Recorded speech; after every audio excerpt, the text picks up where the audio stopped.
Hello and welcome to the Dareful Project. I'm Deborah Hotelling. This debuts season 3 of the Dareful Project, and this season is going to focus on leadership and purpose. And the reason why is you. I have had so many conversations with y'all about what leaders are. I've been doing a lot of thinking and writing about leadership, especially on LinkedIn, and I have received thousands of responses. People hungry, wanting to know how can we show up better in the workplace for our families, for our kids, for our partners. And so I'm going to interview a series of people who've done remarkable things in their lives. And we're going to talk about what are the lessons that have really stayed with them over the years. And they're going to share that with us. So we're going to learn how to be better humans after we have these conversations.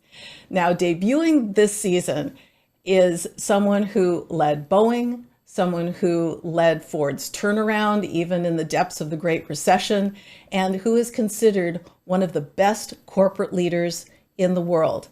I'm talking about Alan Mulally, and he's going to sit with us today, and he's going to give us a masterclass in leadership and purpose. It's an amazing conversation. I hope that you enjoy it and you share with others. So sit back, relax, and enjoy my conversation with Alan Mulally. Hello and welcome to the Dareful Project. I'm Deborah Hotelling. I'm joined today for a very special conversation with business leader Alan Mulally. Now, Alan is considered one of our strongest corporate leaders, and he has spent his entire professional life developing an approach called Working Together, Leadership and Management System. And I want to quote here, and it's connected and collaborative culture of love by design to create value for all the stakeholders and the greater good. And he's going to coach us through all of this today. Now, in addition to Alan, we're also joined by Sarah MacArthur. She's editor-in-chief of Leader to Leader Journal, and she's an advisory member of the Frances Hesselbein Leadership Forum. Now, she's going to keep us organized today because we're running this like a working session so that Alan can coach us through our approach. Welcome, Sarah. Nice to be here. Can we go to the first slide?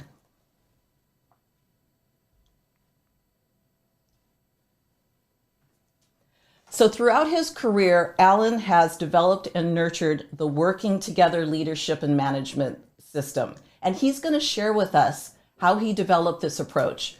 And as a result, how we can be better parents, leaders, friends, partners, and community members. We're going to be sharing slides today. And I'm going to make sure that in our show notes that we share those slides so that you can go back and refer to them again. Sarah, let's go to slide 2.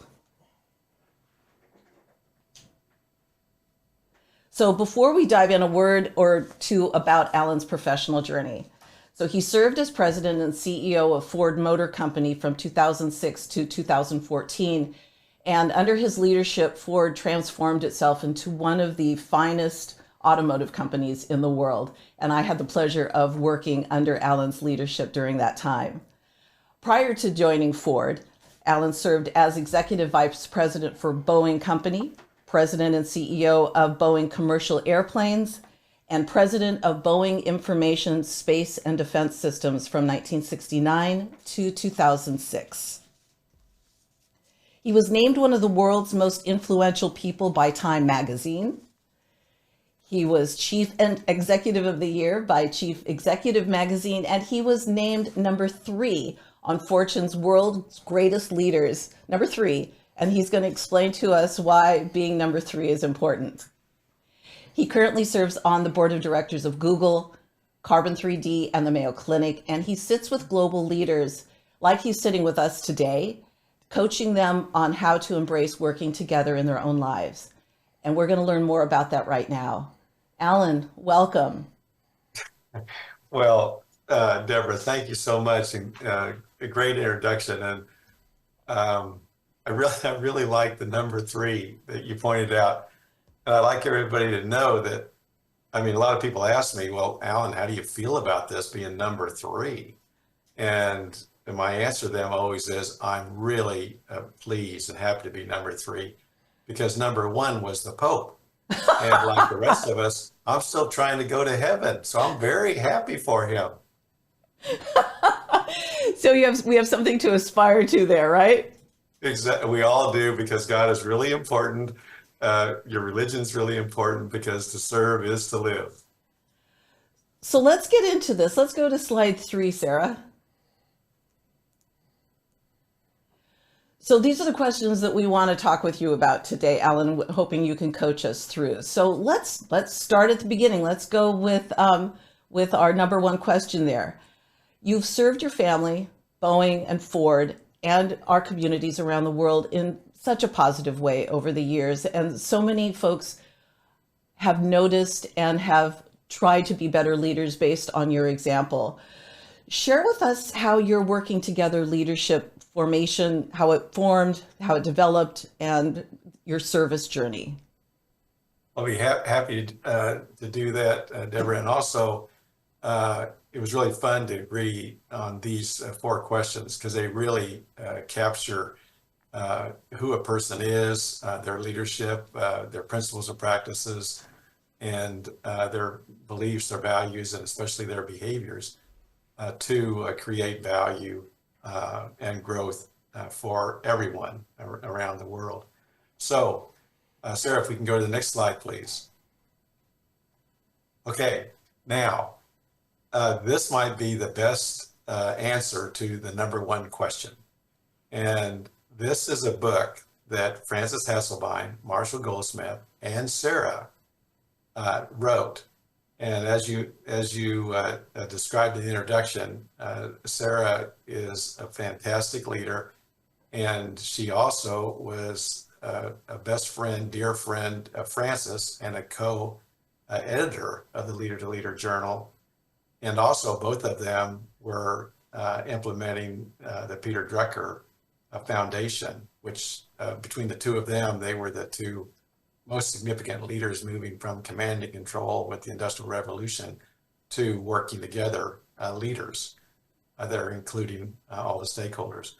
And so you look at the on the right hand side of at the book, and you can see that it was a phenomenal book, or is a phenomenal book, because it had, like, I think, Sarah, maybe 35 different authors? That's right. And 35 different authors that were asked by the 3 of them to write their thoughts for everybody about how is the best way to find your purpose in life and live that way to accomplish that.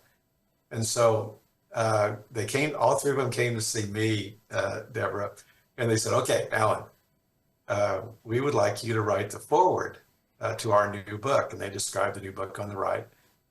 And I said, you mind if I read it? And said, no, so that's fine. So I read it, and then met with them again. And I said to all 3 of them, you guys, this is a phenomenal book, and the authors have great points. And I don't think you really need me to be doing the front end of the book. I said, and then Frances said to me, well, you need to know why we're asking you to do this. I said, okay. And she said, well, Alan, everyone knows who you are. They know what you have done, but they all want to know why you are who you are. Why do you smile all the time? Why do you love people? Why do you include them and respect them and align everybody on whatever the compelling vision is you're working on? And I said, well, Frances, I never talk about myself. I never have. It's just not who I am, because I care about all of us working together and what we're going to do for service. And she said, exactly, Alan. We want you to describe why you are who you are. I said, well, how should we do that? And she said, well, we'd like you to tell a story that starts with starts and includes everything about how you were formed. I said, well, where do you want me to start on that? And she got real close again, and she said, when you were born. Okay, well, I've never done that, Frances.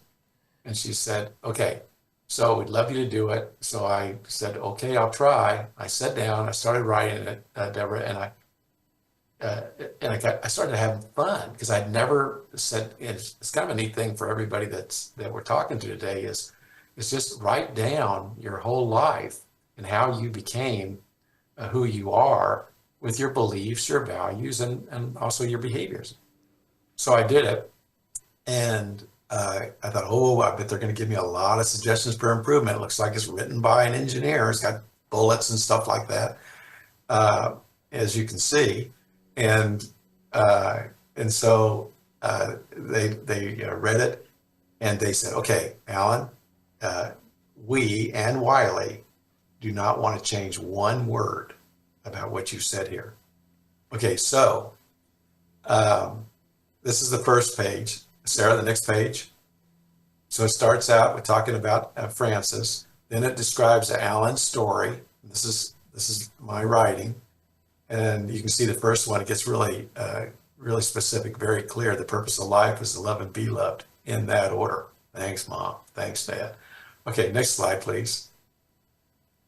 And then it goes on about the story and from my first work or service and all the things that I did and working our way up through high school and college and how I wanted a pair of Levi jeans and we didn't have very many resources and maybe some loafers and so next slide, please. And then it moves into the principles and practices that I learned as I was growing up. And we're going to talk about those, starting with people first. I'll be darned. People first. And so next slide, please. And then it describes the principles and practices and the elements of the working together leadership and management system that we actually then use to implement those principles and practices. The next slide, please. Oh, and then I sign it at the top, at the bottom. And Sarah has been a phenomenal business partner. She was a business partner with Francis for her whole life. She's a business partner with Marshall Goldsmith. And then I was very fortunate that she accepted my invitation to join me to help further develop the presentation of the Working Together Leadership and Management System and the content, and to teach it to others, as you mentioned in your introduction. Okay, so, and then Sarah suggested that I would add my signature onto each of the pages because that's how I used to sign all of the multi-billion-dollar contracts when I was at Boeing and at Ford. Yeah, that's my airplane. And at Ford, Okay. it was a heart.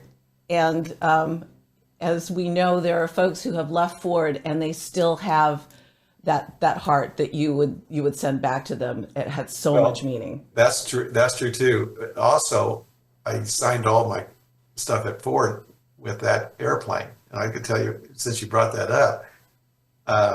So when Bill Ford was recruiting me, and I arrived, all the people started looking at all of the information they could find about me because I was the first CEO in the automobile industry that ever had come from outside of the automobile industry.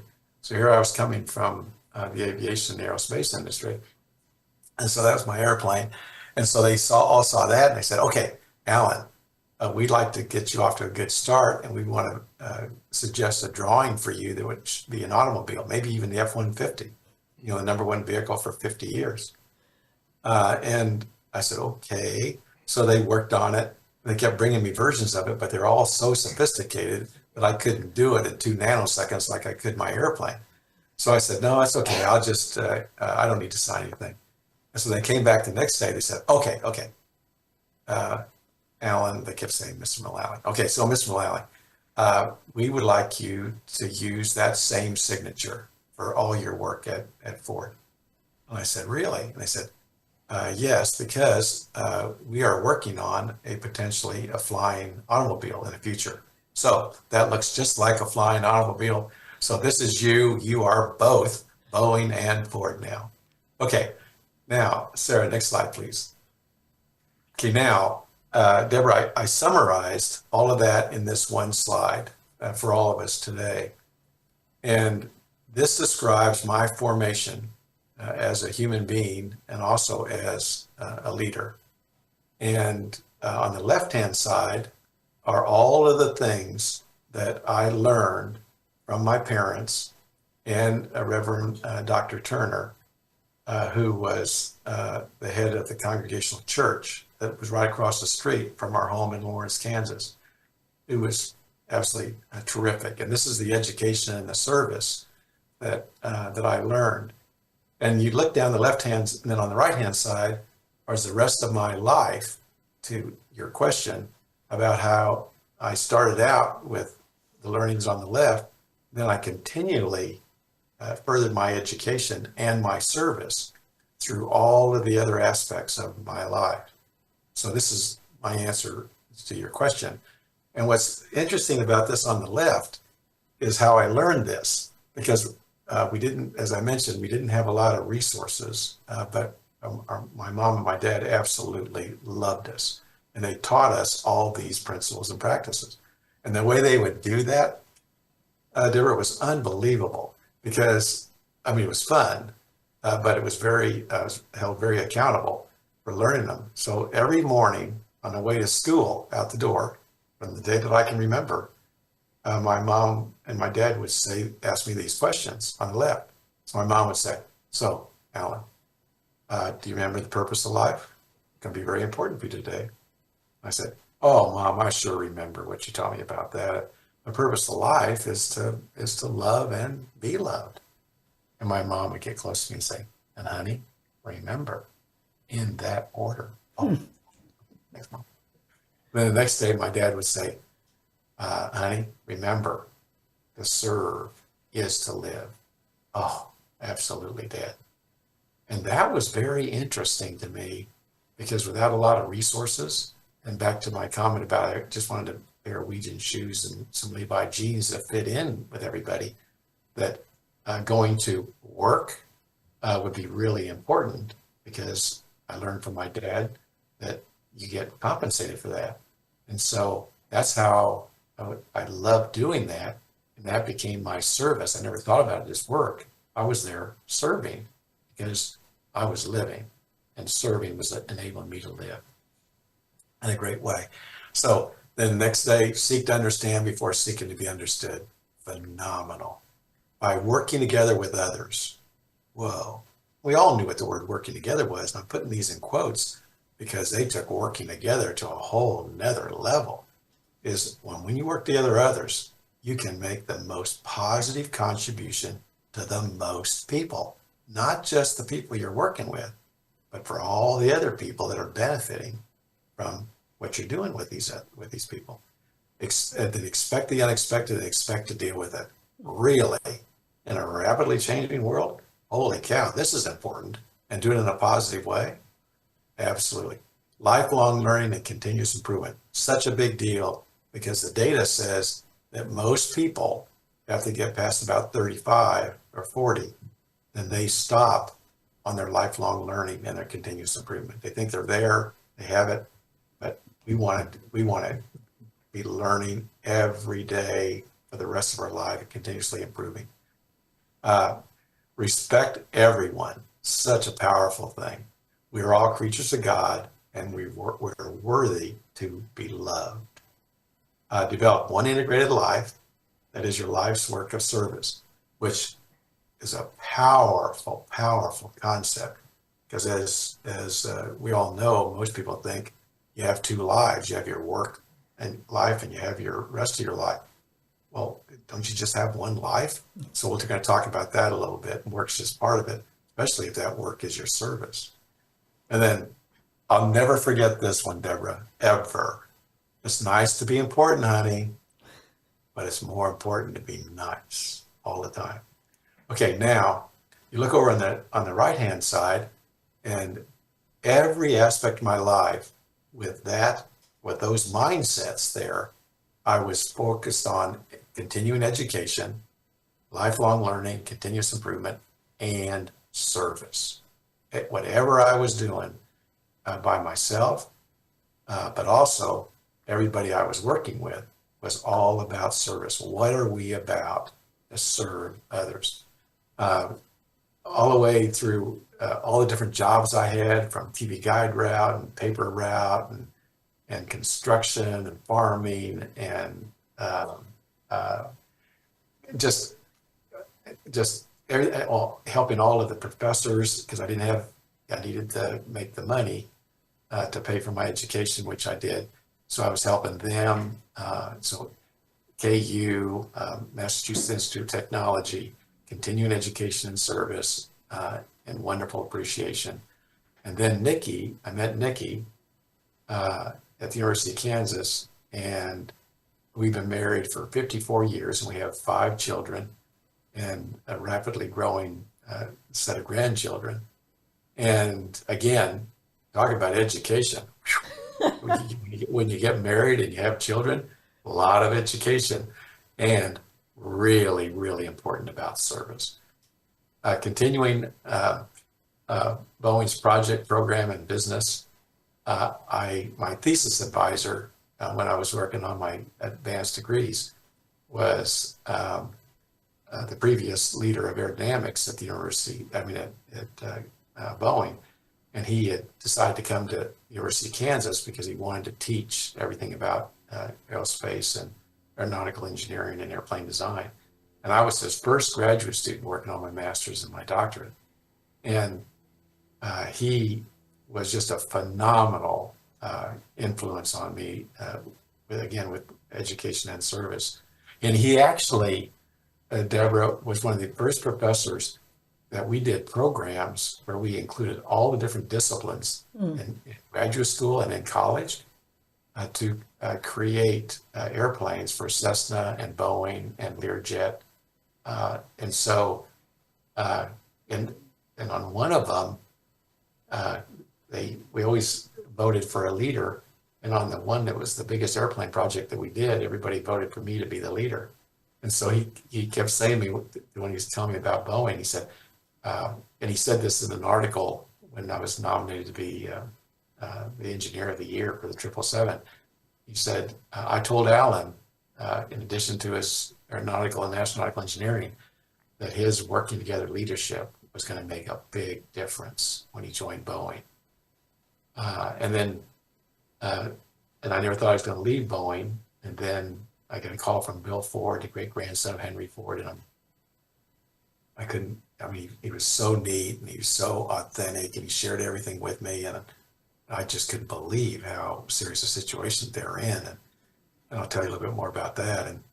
And so I decided, I never thought I'd leave Boeing, but I decided that I was being asked to serve as second American and global icon for the good of the world. And so I accepted his invitation and served.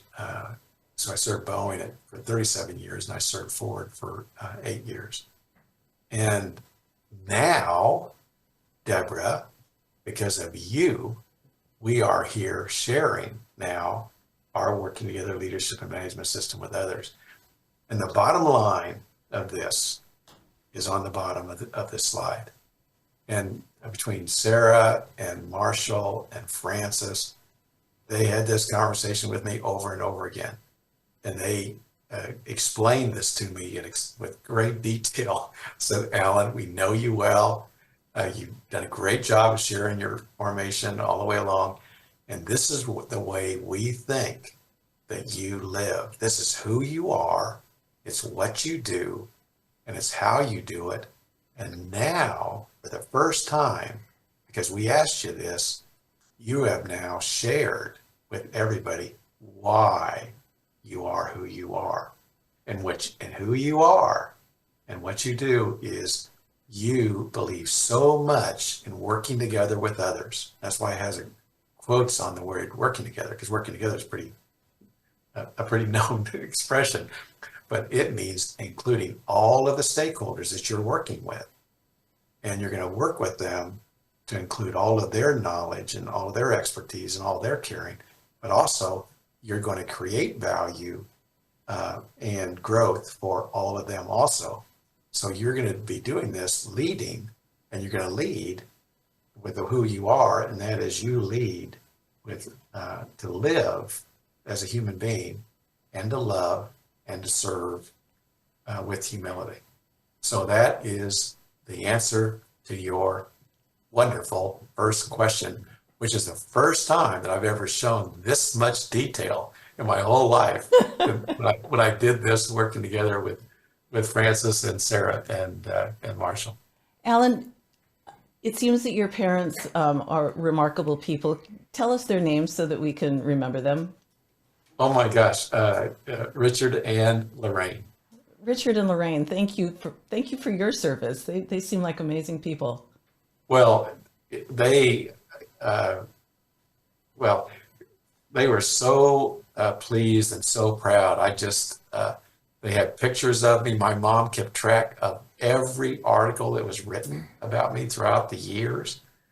And I stopped by frequently to see both of them. And just, just so you know, they would always kind of mention a few things down the left-hand side just to share with me, oh, they saw an example of me doing that. So they were always building on what I was doing so that I really appreciate their appreciation for who I was and why I was that way. Mm. Okay, did you have a next question? All right, so let's dig into working together. Tell us more about the principles, practices, and the connected culture of love by design. Very good. How do we get started? And next slide, please. Now, one thing for all the participants today, and all of the people that are listening to a podcast and they're not seeing the slides, you're going to have, as Deborah said, you're going to have these all available. And so I'm sharing everything that's exactly on the slides. So just know if you're listening and you're not getting a chance to see the slides right now, that you're hearing the very same points that I want to share with you. And then you can also see the slides later to make them come alive even more. Okay, so this slide, the title is Our Working Together Principles and Practices and Our Connected and Collaborative Culture of Love by Design.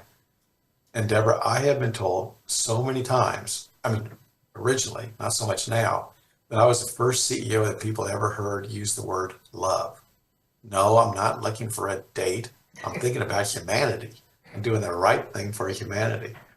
And a lot more people, of course, understand that now as they're adopting and working together and moving away from command and control from a leadership point of view. And so this culture includes the operating processes that we use and the expected behaviors of all the participants. And all the participants means all the stakeholders, all the people who are inside your organization, profit, nonprofit, but also all of the people that you're working with to deliver the service together. And the most important thing about both of these things, the operating process that we follow day in and day out, the expected behaviors, is that we together are creating a skilled, healthy, and psychologically safe and motivated teams. A psychologically safe environment is so important because this is going to be about authenticity, everybody sharing what the situation is, sharing what the issues are, because we all know this is a creative process. So we're going to have lots of issues that we're going to want to deal with in a positive way. And so having an organization that people feel safe and excited, not just safe, but they're excited about sharing the greens, the yellows, and the reds is going to be very, very enabling for everybody to help move from the greens, the yellows, and the red items up to delivering the strategy and the vision. So the key elements that we have in the both the operating process and the expected behaviors are the following. First, I'll be darned. People first, love them up. So I combine what my mom and dad said with what I learned along the way. Love them up. And big heart next to them. Second one, everyone's included, all the stakeholders. Next, what we're about is a compelling vision, a comprehensive strategy for achieving it, and relentless positive implementation of that strategy to create that vision. You can see why it's both the operating process and the expected behaviors to create this value for all the stakeholders and the greater good. Clear performance goals, one plan. Most organizations have multiple plans and people are trying to figure out what the plan is. Another one that's key is we love what people think, we love their opinions, we love them sharing, but we also want to know the facts and data that they're looking at. Because if we do have an issue and we want to work it together with them, is knowing what they are looking at is going to help us all move forward together even faster to solve the yellows turn to greens and the reds turn them to yellows to greens. Okay, then on the right-hand side, expect the unexpected and expect to deal with it. Thanks, Mom. Thanks, Dad. You can see how everything about me is in these principles and practices. Next one, everyone knows the plan. All the participants know the plan, the status, and the areas need special attention. This is very rare, Deborah, as you know, in companies. Because a lot of people feel like if they have issues and they have some reds and yellows, that's embarrassing to them. Everybody's going to be worried about their company. And no, and just use an example. When I went to Ford, we had so many reds. The first thing that Bill Ford shared with me, we were going to lose $17 billion. That's a little red. I mean, a lot of red. And so the important thing is to be able to share what the situations are with authenticity, and then you're sharing with everybody inside and outside the organization what you're doing to turn the reds to yellows to greens. So they get really excited about that, and their value goes up of who you are and what you're doing. Okay, propose a plan, positive, find a way attitude. The positive is absolutely key. We don't operate on the negative side because our belief is that we know we're going to have issues because this is a creative process again. And so we are expecting them, and we're expecting to deal with them in a positive way and then use all of our talent to turn the reds, the yellows, the greens. Very sophisticated words in these principles and practices. Look at that. Respect each other, listen to each other, help each other, and appreciate each other. And look how these are all behaviors. You can see everything about what people are doing and how they're doing it. And we're going to talk a lot about that later and how that aligns with your beliefs and your values, because it makes a big difference on moving those in a very positive way. When you're successful at doing this and you realize that these kinds of behaviors are what allow you to become very authentic with your beliefs, your values, and your behaviors. Emotional resilience. A lot of people think about this and it's kind of tough stuff and it's all a hard thing. And working together, it's fun. All you do is believe in all of these principles and practices. So if you have an issue, trust the process. Go right back up to the top. Make sure you got everybody involved that needs to be involved. You're all working together and you're going to solve every issue that comes up. The last one, have fun, enjoy the journey and each other. You know, Deborah, I every day, every morning, every night, I say thank you. I have never enjoyed my life as much as I do every day by living and being and doing this working together leadership and management system. The difference we've made for the outputs, the results, the performance, but also the difference in everybody's lives, that they get a chance, we all get a chance to be and do this, and appreciate how much that is and all the people that we're working with. And there's one really important principle and practices that goes along with that psychological safety in a big way, is never a joke, ever, at anybody else's expense. And we all know what that's like when we hear jokes or people are putting people down or they think they're being funny. That's never funny. And when you're creating a psychologically safe environment and you want everybody to share what's going on, if they think they're going to be made fun of, or they're worried that maybe they're going to lose a job because they've actually have moved to a culture where it's expected to share what the situation is. In most cultures, you're expected to only share an issue if you have an answer already. So now you're managing a secret again. And so you don't know what the situation is and you can't work together on solving it. So never a joke at anyone else's expense. And I mean, that takes the whole thing to another level, because now it's all positive. It's all dealing with the principles and the issues that you have, and you're doing it in a positive way. And of course, the bottom line of all of this for everybody is PGA. Now at the bottom with a big heart on it. Now PGA here, Deborah, does not stand for Professional Golf Association. It stands for Profitable Growth for All. And if you're not growing your institution, profit or nonprofit, if you're not growing it, then it's dying. Mm-hmm. And remember, what I did, I always use profit because it was so simple and it's so straightforward and it's so meaningful to explain the purpose of a business, because profits equals revenue times margins. And great companies make products and services that people want and they value them, and that makes the sales go up. And simultaneously, if you're profitably growing, then you're also working on the productivity, the margins, because revenue equals revenue times margins. And good companies, they have everybody on there is working on both of those. And if you're growing, it's a lot of fun to work on productivity, because if you're not growing, working on productivity usually results in having to lay people off.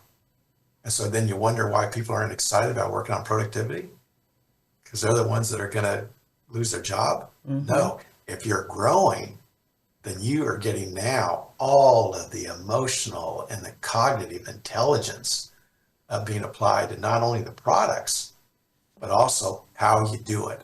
And when you're growing, that is really an opportunity to figure out how to do more with less time and less energy. And people are excited about that. Okay, so the PGA results in creating value for all the stakeholders and growth of all the stakeholders, because they're growing the business, but they're also growing themselves and they're helping grow each other. It's incredible.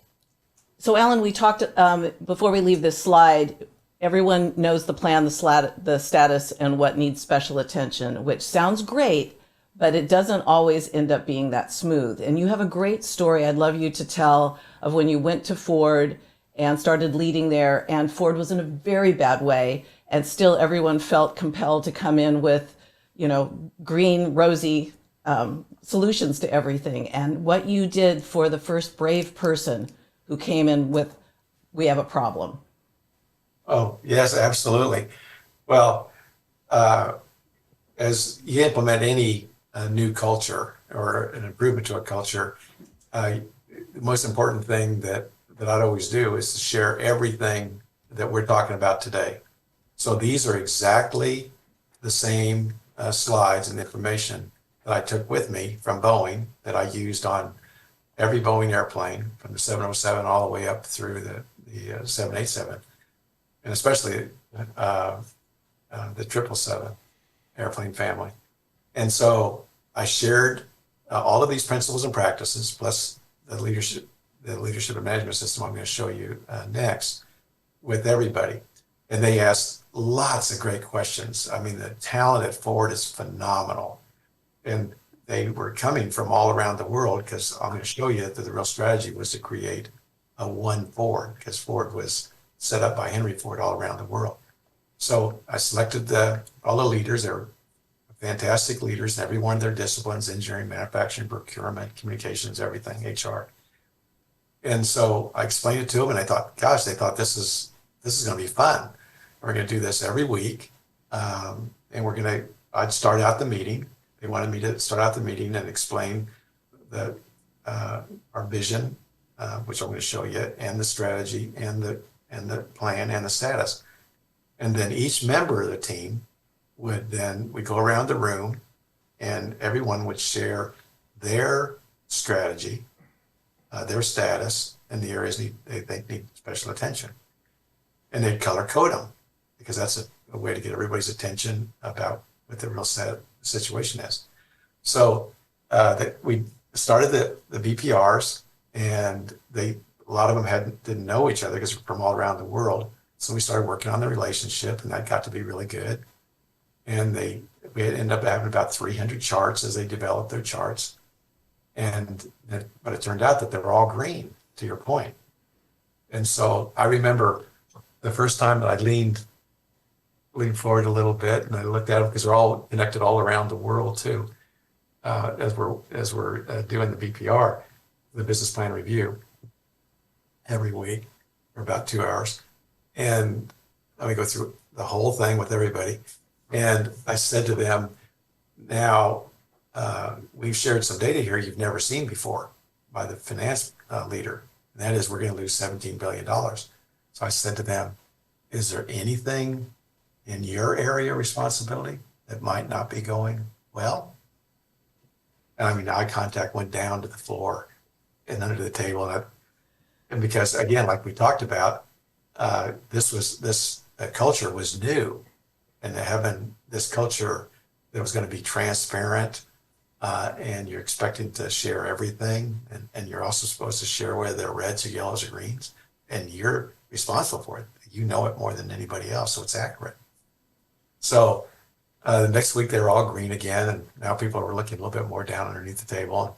And then Mark came in, Mark Fields, who was leading North America, and including Canada. And they had an issue in Oakville, Canada, with one of the new SUVs.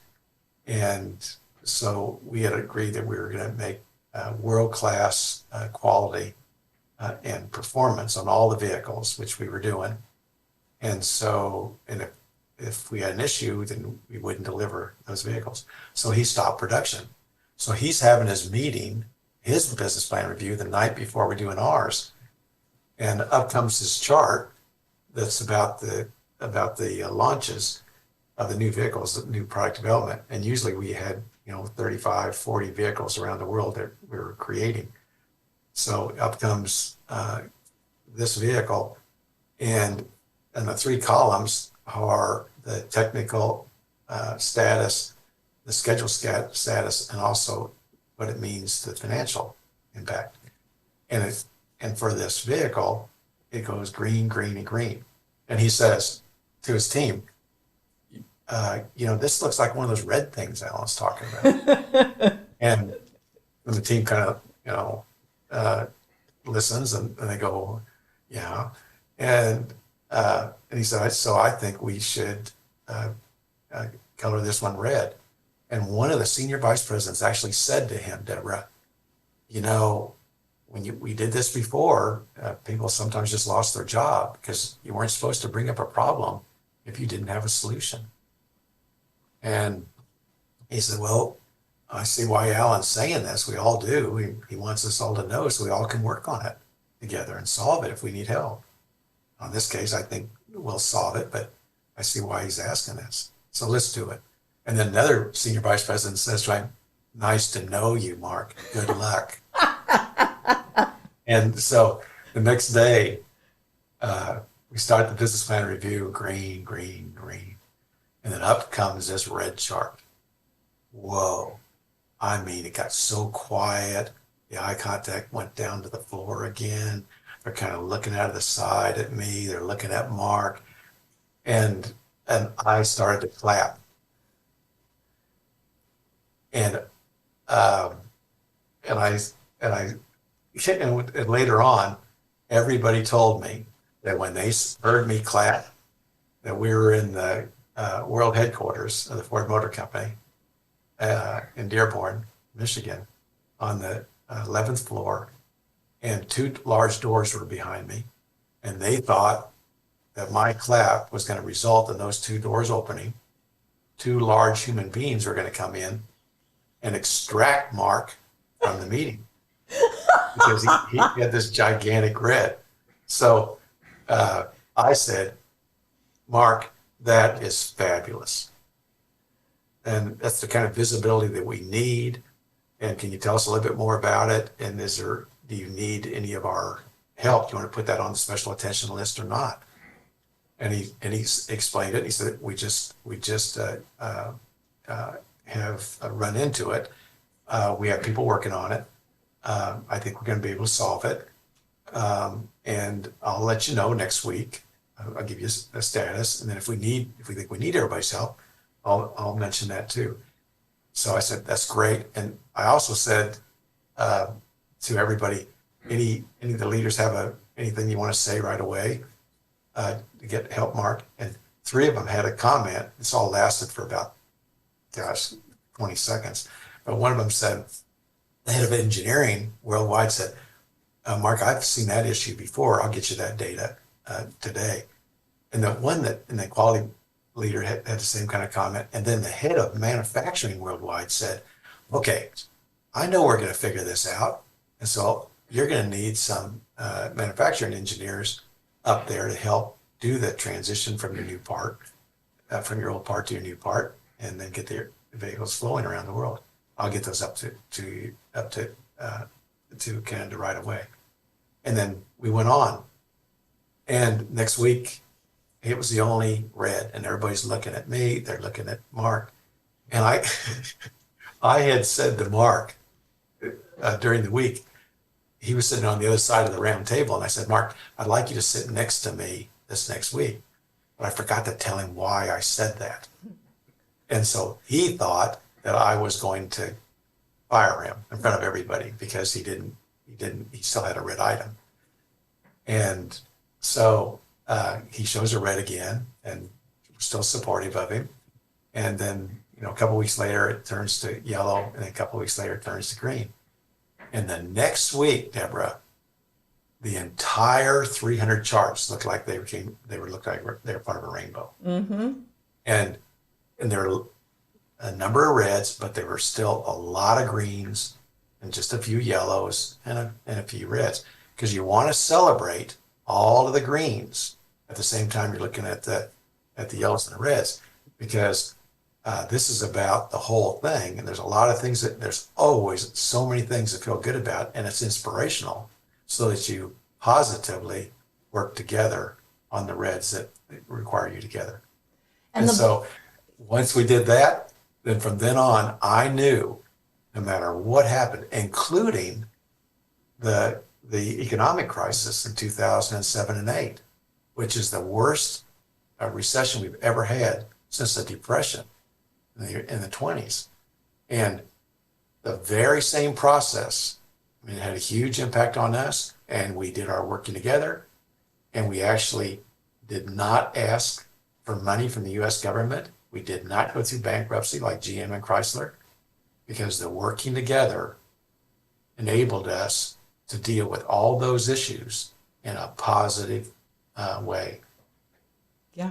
And the butterfly effect of that, which you might not know because you weren't, for those of us down in the trenches, when that happened, that story was told among Ford around the world. That was our sort of cultural moment. Did you hear what happened at the meeting? And Mark Fields Absolutely. and Alan applauded. And so we knew in our hearts that this was a different organization, and then we could be brave and we could share with our leaders. That's such an important part of the working together, because that data we actually share, Deborah, all the way down through the organization, like you said.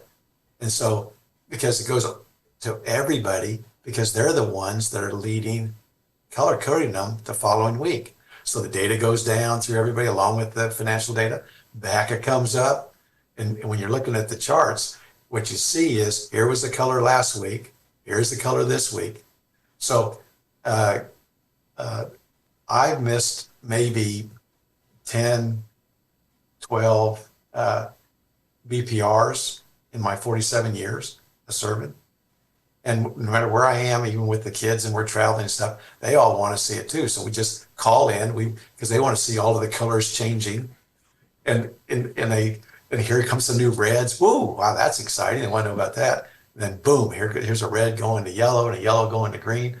Well, everybody's so excited about this because we're just continually making progress to deliver the strategy and that compelling vision, and in Boeing's case, that's safe and efficient transportation for everybody around the world.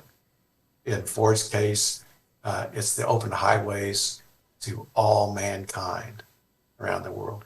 And we're watching the yellows and the greens and the reds going to yellow and green and delivering on schedule our fabulous, compelling vision. Okay, your next slide, your next question. So you're known for, we've been talking about working together, leadership. Share with us how we can adopt that, how we can get started ourselves. Okay, and that's really important the way you asked that question, because these are the principles and practices, and the leadership and management system is the way we implement it. And everybody knows the principles and practices. And that now they also know, starting with the VPR, exactly what the management system is that we're going to implement this. Okay, next slide, please, Sarah. Oh, I'm sorry. I have two. I said a summary of this, but I want to show you some data that goes with it. I talked about Boeing and Ford. So I want to show you how exciting this is to have a compelling vision. So here's Boeing. And this is, you look on the left-hand side, here's a handwritten agreement that we made with Boeing, signed by the leaders of Boeing and the leaders of United Airlines. And you can see on the right-hand side, this is what's on the handwritten one. In order to launch an on-time and a truly great airplane, we have a responsibility to work together. I'll be darned. Now you can see where we really adopted the working together, because we knew with United Airlines, this was the only way we were going to make the finest airplane ever designed in the world with the 777 family. To design, produce, and introduce an airplane that exceeds the expectations of flight crews, cabin crews, maintenance and support teams, and ultimately our passengers and the shippers. And now look at these performance results. From day one, the best dispatch reliability in the industry. That means it leaves on schedule within a few minutes of the schedule every day. Unbelievable quality, reliability, maintainability. The greatest customer appeal in the industry. Whoa, meaning it's preferred by all of the airlines over every choice they have. And it's user-friendly and everything works. And that is on the day from its first delivery. Not later, like most of the products, it takes a few years to work your way through all that. We've already done all that testing ahead of time. So on day one, it's going to fly halfway around the world safely and efficiently. No airplane ever has accomplished these objectives. And we did it by, quote, working together. And Jim Guyette was a phenomenal leader at United. Richard Albrecht was head of sales for Boeing. Phil Condit was the head of product development. And I was his leader for engineering and the 777 airplane. And so, next slide, please. And here it is. Here's the 777. And this is the rollout. And all the people down below, 110,000 people that came to the rollout. And when you look at the slide, you're going to see all the people holding up their children so they can touch the bottom of the airplane. Not that they necessarily made the nacelle or the bottom of the airplane, but they would say to their kids, we can listen to them, okay, now if you go straight up, honey, you're going to see the seats, or you're going to see the cockpit, or you're going to see this. And so You also can see on the front of the airplane, up by the cockpit windows, have a red cursive there. You look over on the top of the slide, you can see working together. So that's what's written on the airplane.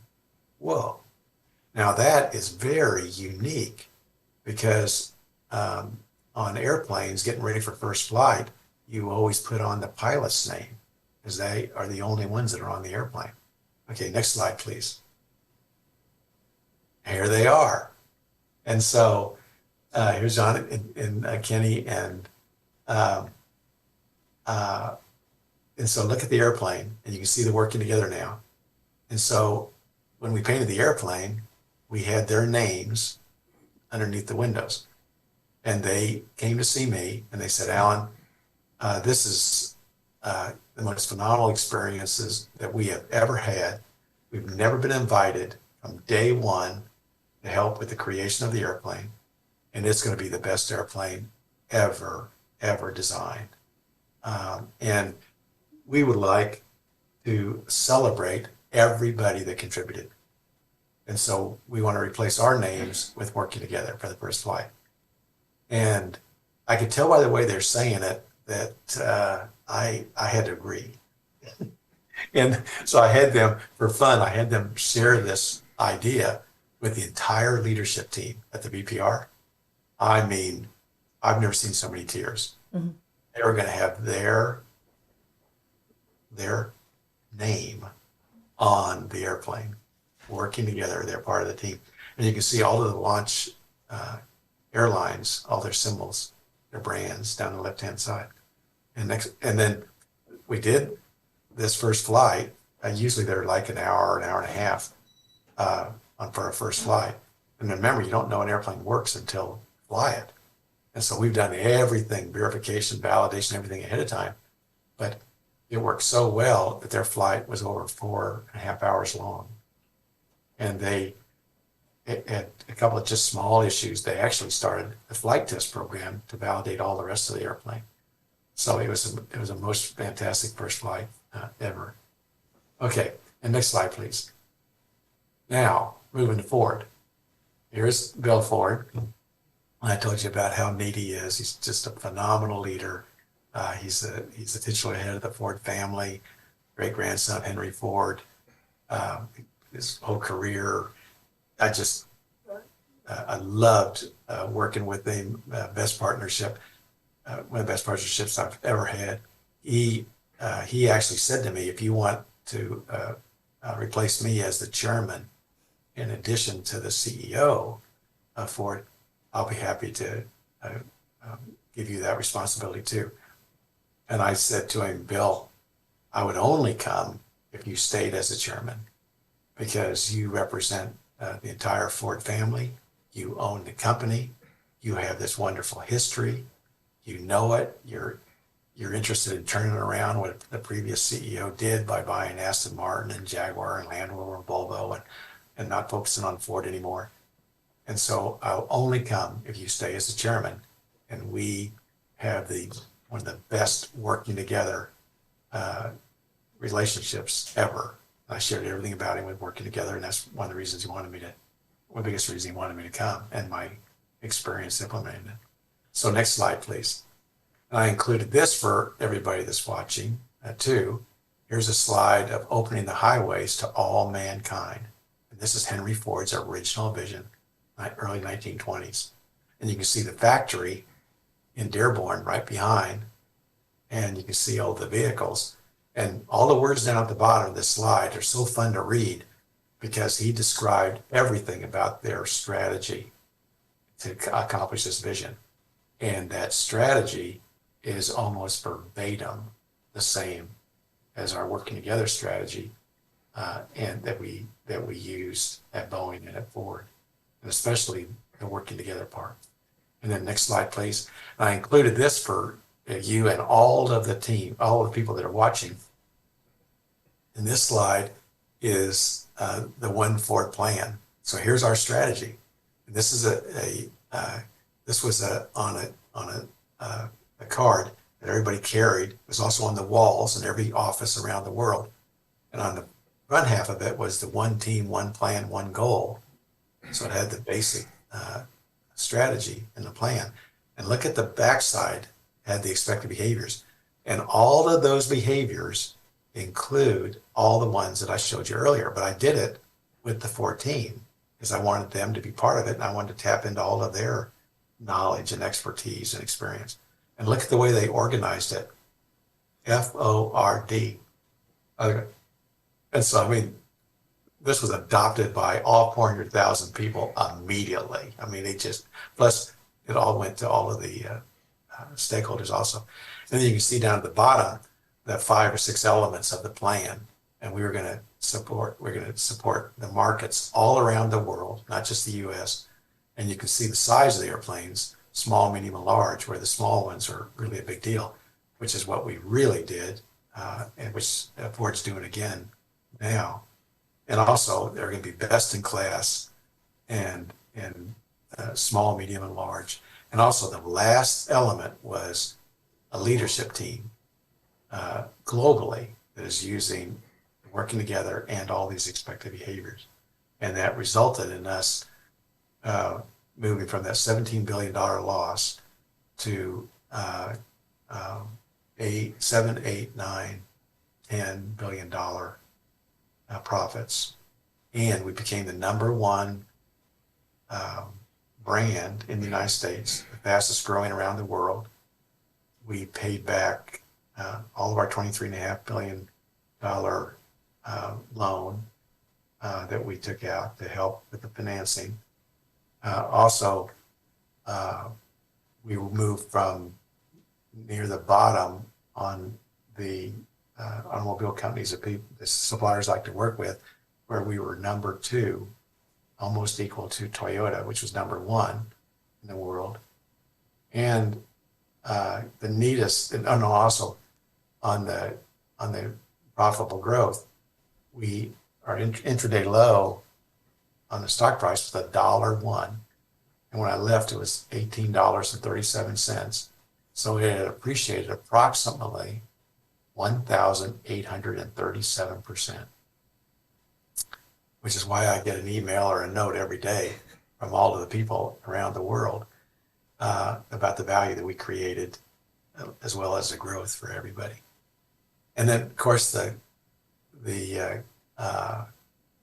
data that we all loved was the employee survey. And as we all know, the employee survey usually has all of the questions, and then they have a summary question. And what do you think about the company and what they're about and what they're doing and their plan, their vision, their strategy and plan? How well do you know it? And how well do they respect you? And how well are you being included? So all the things they ask in a survey, they summarize that, and then you fill out whether you agree with it or you don't, and what percent of the people you could see that believed in that. And so they did that at the first, it was around 35% were positive.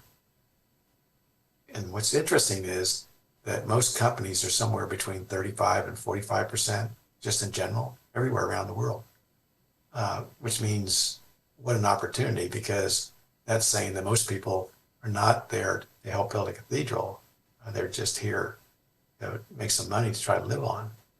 And so at Ford, we started out at 35%. And when I left, the percent positive on the employee survey was 95%. And it was the highest in the world with this large, phenomenal company. So again, this creating value and growth for all the stakeholders is just a very, very, very powerful concept where everybody, all the stakeholders benefit. Okay, now that leads me to your third question. And next slide, Sarah. And here it is. And for everybody, this is a little bit more sophisticated slide, but it's really simple. And these are the 5 elements on the slide that make up the leadership and management working together system that creates this connected and collaborative culture of love by design that delivers creating value and growth for all the stakeholders in the greater good. So we covered the principles and practices. The governance process is really key, that you have members of the board of directors that absolutely believe in this versus command and control and things like that. And they support selecting the CEO that operates this way and believes this, along with the senior management team.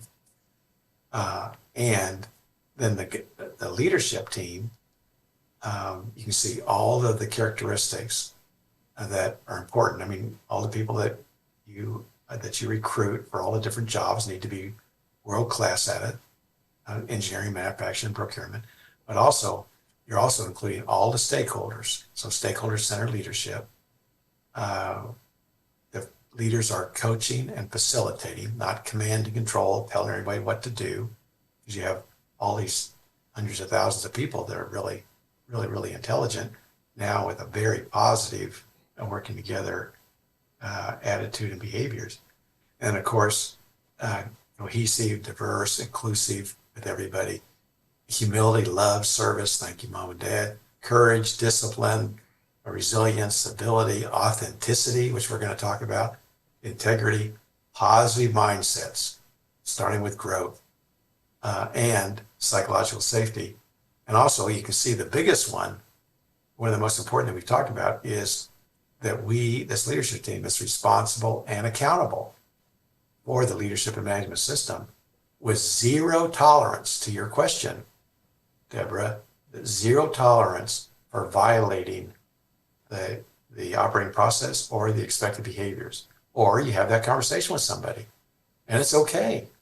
I mean, it's okay if it doesn't work, like we were talking about, then you tell them it's okay, because what they're doing is they're deciding to move on because they can't make it here, and you love them up. Principals still love them up, but most of the people then will accept your opportunity to have a coach. The team's going to coach you and help you. And then, of course, when they move from wherever they are on command and control or wherever their behaviors are to move in this way, it changes their life, which we're going to talk about in your next question. And then using stakeholder-centered coaching, which was invented by Marshall Goldsmith, which starts with the team helping each one of us, including me, identify a couple of things a year that we're going to work on that'll further improve our leadership. And then, of course, lifelong learning and continuous improvement. And then you go over on the left-hand side, and there's the creating value roadmap. Oh, I got to tell you about that underline under leadership. So when Sarah and I were working on that, Sarah's phenomenal. I mean, editor-in-chief, leader to leader journal, one of the best journals in the world on leadership and management. And so she sent me an update of this chart, and it had an underline under the word leadership. And I called her up and I said, Sarah, somehow you got a mistake on, or error on here. It added a line under leader. And she said, no, I'm making a suggestion to you. I said, what's the suggestion? Well, leadership is really important, and it's a whole team, and that's really important, but it starts with the leader. I went, oh. And now I'm back to the same thing I ran into before. I don't talk about myself. She said, you're not talking about yourself. You're talking about the leader of the working together leadership and management system. And the leader is really important. Okay, then the next element is creating value roadmap. And so the product, the process, the people, what the performance is, and then go out 5 years, and what do those measures look like? Because that's why you're doing the strategy. And what is the strategy for every one of those product, process, people, and what the performance looks like? And you want to have a growth performance, and you keep working on the strategy until you and all the stakeholders can determine this. You think it's going to result in profitable growth for all. Then the last one is the business plan review that we've talked about. Interesting, once a week, like we talked about. 2, each of us, starting with me and every other leader, will go through the business environment from their perspective. So what's going on in engineering around the world? What's going on in manufacturing? What's going on with the environment, with the economy? And so that's why we were never surprised. That's why we could expect the unexpected and expect to deal with it, because we knew what was going on. We were studying it, even though it wasn't applicable to us maybe right then. And then our business strategy and plan, the status and the forecast we talked about, the special attention for the areas that are red. And then also all during the year, we work on the better plan. So when we deliver this year's plan, we go out 5 years, we add another bar on profits, where we're increasing that by like 10 to 15% at least. And we usually improve all of the performance in the interim years too. So this whole philosophy about growth, about the business, then also results in growth about all the people that are participating too. So it's all integrated to creating value and growth for all the stakeholders and all the participants. Okay, and so that's the business, that's the leadership and management system. And so when you look at it in person, and also we have some references, it'll become really clear because it's really relatively simple. And it's led, it all comes together. You can see how it comes together on every week in the business plan review. And that's why everybody gets so knowledgeable about everything about it, starting with the vision, the strategy, the plan, also the operating processes and the expected behaviors. So I think you have one last question, Deborah. Well, this is great. We've been mostly talking about work, but you're also known for your work-life balance. So how do you do this? How do you balance all of this? Well, this is a very interesting question, because back to where we started on sharing my life and my formation, I remember the first time I heard somebody say work-life balance. Now, I wasn't an engineer yet, but I kind of was developing those kind of characteristics.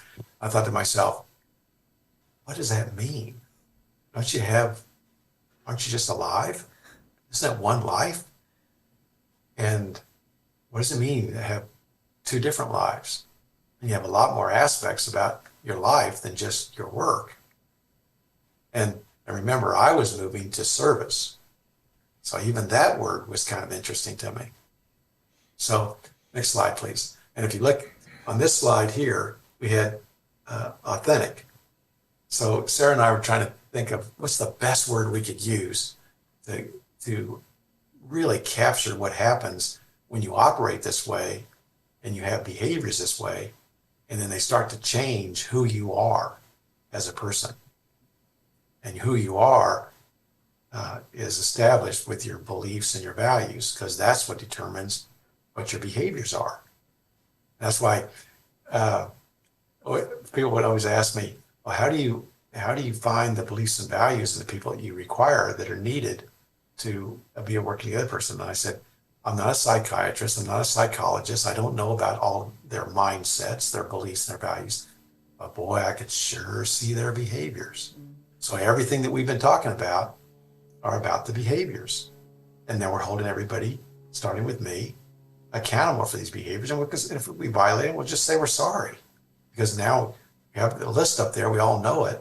And so it's okay. Plus, it creates this phenomenal culture that creates these phenomenal results. So Sarah and I decided to use the word authentic, looking through all the dictionary for one word that would capture this. And it's the most straightforward definition in the entire dictionary, I think. That is, it's an alignment between your beliefs, your values, and your behaviors. Oh, really? Now you think about everybody think about your beliefs and your values and how many times, how different your behaviors are or what aspect of your life you're participating in. Like, you go to work, you might act one way. You go to home, you might act another way. You might be even different on the way you think you behave when you're talking about yourself or your religion, what you believe in. And what happens with the working together is that you move in a very positive direction with your beliefs and values, no matter where you started out, because you're so successful at these behaviors and they're so neat and they work so well and they're so fun and you feel so good that now you even include everything that you're learning on beliefs, values, and behaviors to not only be aligned in one, but also now you are into lifelong learning and continuous improvement for the rest of your life. So what does that result in? Look at this. Next slide, please. Whoa. And here's another dynamite engineering drawing for you.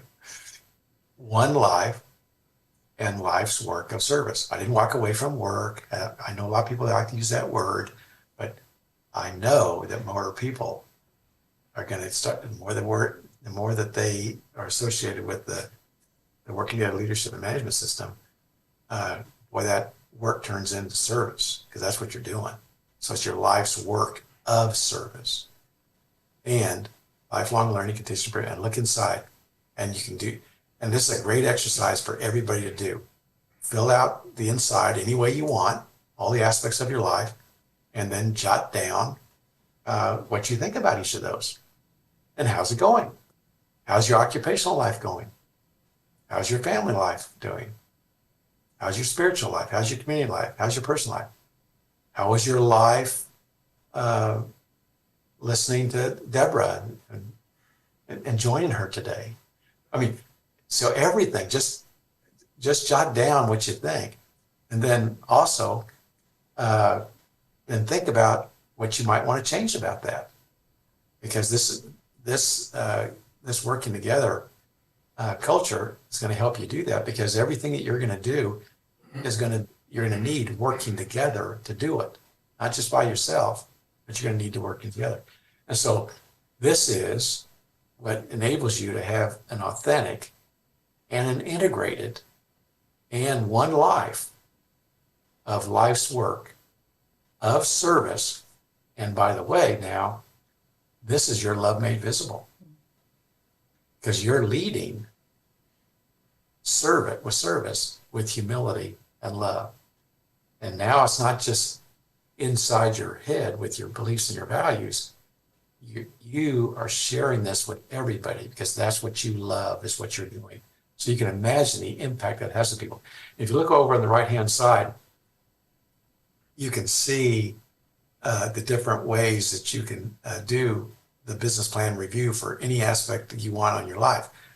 Like we've talked about, it's the key to working together. The business plan review for the working together leadership management system. Also, you can do this with your family. You can also do this for yourself. You're going to sit there, write down what your vision is, your strategy is, and your plan. Assess it regularly. Actually talk to other people, especially other stakeholders, to make sure that you're aligned with the way other people think of you and the way you're thinking about it. But you can use this process personally, family, small business, big business, always moving in a very positive direction to create value and continuing growth for yourself. Okay, now next slide, please. I'll show you one more. Here's another exercise. So Sarah and I put 2 exercises in here for you. One thing that really helps you do that previous assignment is fill out this chart. And for those who can't see it yet, here's a slide that you answer 4 questions. Who are you? Who are you? What are your beliefs and your values and your behaviors? Why are you who you are? And you guys, thank you, Francis and Marshall and Sarah, for taking me through that and sharing it with you all. And then what do you do? And then how do you do it? And I just filled this out for myself. And we've covered all this today. It's relatively simple. I checked with Nikki. I've checked with our kids. I've checked with Sarah, Marshall, Francis, everybody. Because what you want to make sure of is that that your awareness, your self-awareness is aligned with what other people think, because then you can, and it's fun. You ask them, you guys think I'm authentic? Do you think I love participating with everybody and then in service? I'm honest, I'm disciplined, I'm positive. And we always all have opportunities to improve, but then you use all your stakeholders to focus on those, and then you make improvement really fast. Okay, one more thing. Next slide, please. Now, Sarah and I, led by Sarah, this is phenomenal. We have included, and what we're looking at for everybody that is doing the podcast, is we have 4 pages of references. And there's so many things written about the working together leadership management system because of Boeing and Ford and the size, and 2 of the largest corporations in the world, the largest exporter in the United States. I mean, it's just a big deal. And so a lot of people have captured the essence of the working together. And so we've included those references. And the way Sarah did it is phenomenal, is that when you see the blue there, all you gotta do is click on that and it actually goes to the reference. So you don't have to wander around trying to figure it out. Although, as a member of Google, I'm always welcoming you to Google anything because it's phenomenal. But so we have a set of references for you to choose from. So that's all of the slides that we have that Deborah's going to be make available for everybody that has participated today. I think you're going to find those very interesting and help you with whatever you want to do on implementing whatever part of the working together that you'd like to do. Alan, thank you. Now, we had asked folks to share questions, and I remember when we would do media interviews with you, you would do what you called lightning round, which were fast answers to questions. So I wanted to I want to ask a couple of questions that folks had submitted. Are you ready? I'm ready. Okay. So someone asked, how did you decide what's next after you retired from Ford? Well, I can see why they're asking me that, because you, Deborah, are a phenomenal leader on helping people further develop their mindsets to have one life and life's work of service and love with humility. And so I think it's a great question, and I love studying your work about it. I think you've been phenomenal. And you can, I know you're going to know what I'm going to say, because that working together has included every aspect of my life for my entire life. So everything that I've been doing, I've been thinking about all those aspects all the way along. So it wasn't really just about my occupation, my family, what I think about myself, what I did for exercise, what I've done for continuing education, what I think about serving the greater good, others. So I'm just continuing that. And all I've done is I just modify a little bit all the different ones. And because some of them I want to spend a little bit more time with, like these grandchildren are phenomenal. I mean, it's just so much fun. And matter of fact, I wish I would have had them all a long time ago, because I learned a lot. I learned a lot from them. I learned some more about myself. So, and then of course your physical activity, your diet, your all being on the board of Mayo has been phenomenal. So, and I still love tennis. I love golf, and so all of the love traveling. So all the things you get to think about, and what's really neat, if you've been practicing this all the way along, and boy, you get good at that. What you call that transition. But it really isn't a transition. You've just modified it a little bit to put an emphasis on the things you want. And so you'll be somebody that people will continue to call, because maybe they haven't done that as much, or maybe they want to do it more now that they start thinking about all of it. They might be calling you way before they retire to ask you about your wonderful activities. That makes sense. Another question, how do you work through difficult decisions? Great question. And you can you can see it in the leadership management system, and especially the BPR. Because now, first of all, you know what they are. See, most people don't know what the issues are that they have. So the minute that one of your members knows what the issue is, they're sharing it with you. So now you know it. They're going to work on it and because the vast majority of the time they solve it because that's their responsibility. And then if they want some help, then they just announce it, and then we all apply to it in our special attention meeting. We solve it right away. And if it can't be solved following the same detail, then we actually work on a different little plan for that to make it work. And that's why everybody is excited about doing it, because they know they're going to figure it out. Has the working together system ever not worked? Ooh, very straightforward question. No, it has always worked. And back to the last two questions is you know the issues, you work them in a timely manner, and if that issue you can't solve with what you thought the solution was ahead of it, then you know that you're going to use all your talents to figure out a new little part of the bigger compelling vision and the strategy with a better solution. And the fact that you're doing that all the way along, you're getting smarter. Just think about the 5 years of doing an airplane. You're getting smarter and smarter and smarter. So any issue that comes up, you're even more able to come up with a solution. Someone asked, how do you address people who are not on board with your vision on how to move forward, which you've touched on, but can you role play a little bit with us? What are the words that you use when someone's not on board with you? Well, it's just a little bit more than what I shared, is that we have it up on the walls. We have it everywhere. It's part of everybody's performance management.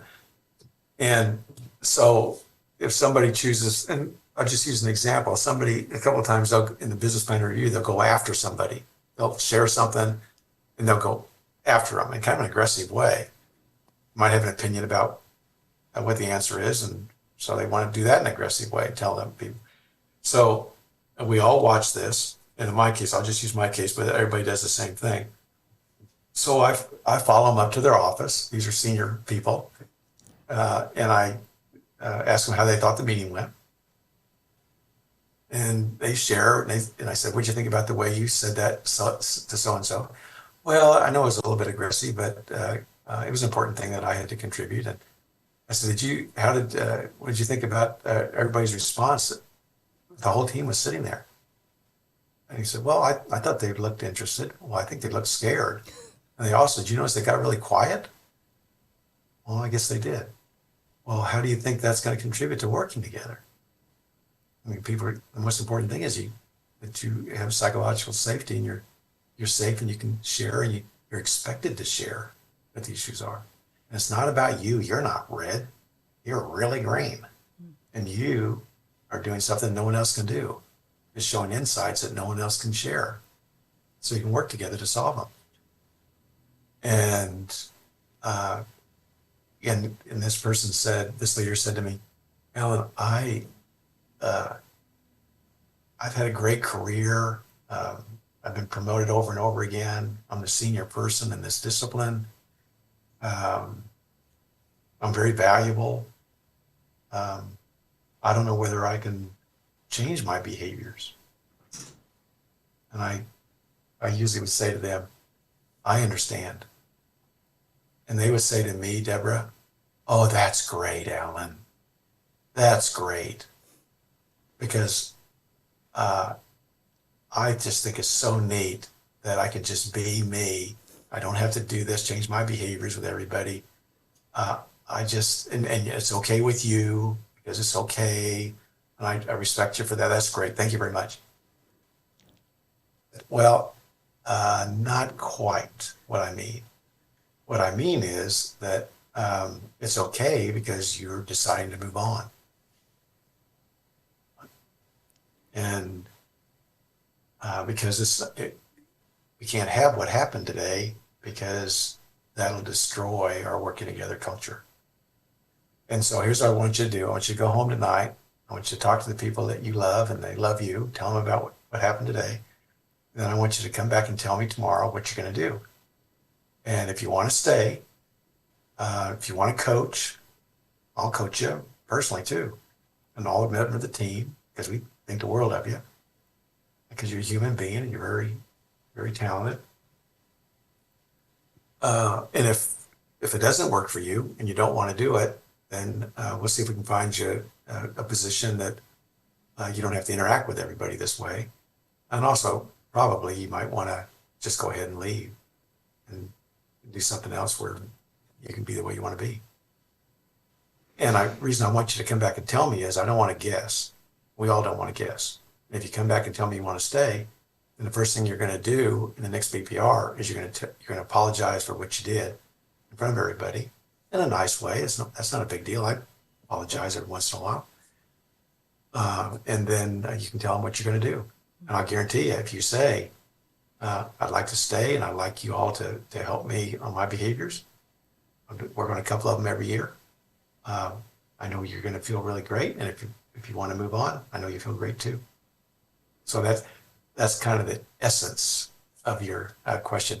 Very few people moved on that way. And this person I'm talking to you about, 8 years later, on the day that I left, he came over to see me and he said, Alan, do you remember the conversation we had where I chose to leave?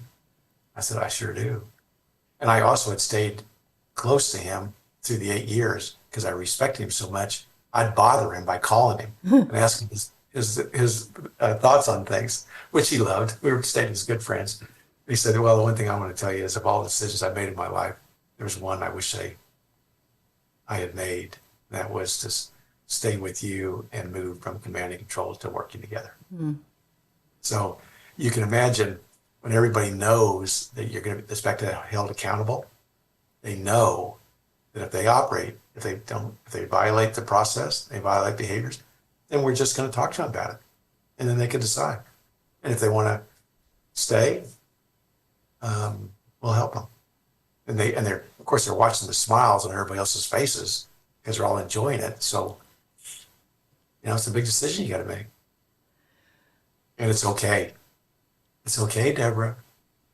That sort of relieves folks from having to feel like they have to be the bad guy because you've been clear all along. So it's a choice that you're making, right? It's not exactly. It's not the bad guy. And what's the other thing I just said? Oh, Deborah, still love you. Yeah. You're a human being. And I wish you the best. All right. Well, that leads us to, I'm skipping to another question because it's so germane. So you were a leader and we all learned from you because you walked the halls and you stepped into meetings and we were able to see you in action all day long. Now we have, hybrid work cultures where, folks are working remote. How can leaders be good examples if they're not physically being good examples in front of their employees every day? Do what we're doing here today. I love Zoom. I love it. There's, what people have told me, but they've also been learning themselves. Remember when the Zooms first started and we were all going, who is that person? Or I didn't understand. Or remember, it wasn't as clear as it is right now. Look at the way we look right now. I mean, Sarah and Deborah and Alan. I don't care where we are. We are working together here. I can't think of anything that we could do if we're in person or on a Zoom that would be on top of what we did working on this subject that we decided to work on. So the technology is getting great. You can do it all around the world. What you want to do is whatever your versions of or a business plan review is make sure you build in a very disciplined process where you go through the vision, the strategy, the plan, what the status is, the performance. You have everybody included. And remember that everybody that is in the organization where all of this is flowing around, all of the data and stuff, they can all do the same thing. And there's a lot of decisions that are going to be made about how we all really are going to work together. Some things, it really is something to be together because it's almost like if you're not together physically, you better be together all the time on Zoom. Because you're going to be talking about something that you iterate it very fast, and you're talking a lot about it. So I think that the key is to use the technology, but really use the work together leadership management system, because it'll tell you exactly what you have to do about seeing each other, having each other together, and using all the technology that's available, because you gotta use everything as possible to enable this working together. Because you got to tap into everybody's talent, gosh, and their behaviors and how fun they are. And No, I think that we can do it, and we're doing. That's why we decided to do in this format today, right? So that we could practice that together. All right, last question, Alan. So you've used the working together business plan review with your own family. You mentioned. Tell me how it works in a marriage. Tell me how it works with kids. I don't want to get. We don't have to share secrets, but just how does that all work? I'll look around and see if any of the kids are think he's here. No, they're not. They think it's so fun when people learn about this, or we share it. Okay, so Nikki and our plan, our vision and strategy was to have 5 children. And so we started the plan, and then we started talking about it, or around the first one and then the second one for sure. When I came up to Nikki one time, I said, Nikki, with these children and having more of them, we need to have a business plan review every week, so we can go over the vision, the strategy, and the plan, how it's going. And she said, honey, this is not Boeing, and we don't need a business plan review. So I just said, okay. And so I waited for a week, and I came back next week. I said, okay, Nikki, I suggest that we need a family meeting every week. And she said, really? What would we do in a family meeting? I said, well, we come home from church, and then the first thing we do is all of us, all 7 of us, would go around the house, pick up all of our stuff, take them back to the storage places, to our room, whatever. Because when you have a lot of people like this, in a week, it looks like a bomb's gone off. I mean, stuff is everywhere. And you and I are doing it just like all the rest of the kids, because we got stuff everywhere too. And then we go back to our rooms, including you and me, and we get our laundry, we bring it down to the laundry. And I think over time, we'll have at least 2 washers and dryers, because we know that we want to get all this done once a week, when we're doing the laundry every day. And so we do all the laundry together, and then we all bring the laundry down to the kitchen, put it on the table, and then all 7 of us sort the laundry. Because our compelling vision didn't include sort by yourself the laundry of 7 people. Holy cow. We have no idea where the socks are going. And we have 3 boys and 2 girls. And then that took you about, 3 minutes.